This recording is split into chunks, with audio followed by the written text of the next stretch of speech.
La semaine dernière, à l'occasion des Journées du patrimoine, l'établissement chargé de la restauration de la cathédrale Notre-Dame de Paris a confirmé le démarrage effectif des travaux de la flèche.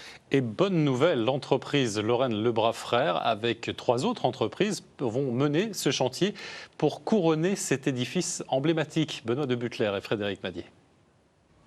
Les dernières pièces de bois sont en train d'arriver. Ici, près de Briey, sont accueillis 1200 chênes centenaires venus de toute la France. Des arbres d'exception. Celui-ci fait près de 23 mètres sans un défaut. Ils ont été coupés pour Notre-Dame. Pour l'instant, il y a un travail de réception des bois, de diagnostic, d'analyse, selon un cahier des charges bien précis élaboré par la maîtrise d'œuvre. Et ce travail d'analyse est confronté avec les experts de la maîtrise d'ouvrage, justement, pour qu'il y ait le plus grand soin et le plus grand respect qui soit apporté à ces bois qui sont d'origine des dons des particuliers, des collectivités ou des sociétés.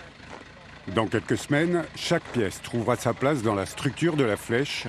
Il faudra tracer, découper, avant d'assembler le puzzle. C'est techniquement très poussé.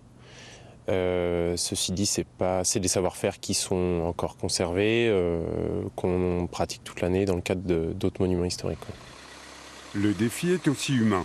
Pendant des mois, ces charpentiers, habituellement concurrents, vont travailler ensemble, sous la houlette de l'entreprise Lorraine, désignée pour piloter le chantier. On a beaucoup réfléchi à comment on allait pouvoir relever ce défi. Au début, on avait pensé se partager le travail entre les différents étages de la flèche. On a vite compris que ce n'était pas gérable et on s'est dit on va travailler comme une seule entreprise, main dans la main, et ça fonctionne. C'était indispensable. Un charpentier monuments historiques, ça ne court pas les rues. C'est 10 ans de formation. Or, ils seront une soixantaine sur ce chantier, le chantier de leur vie.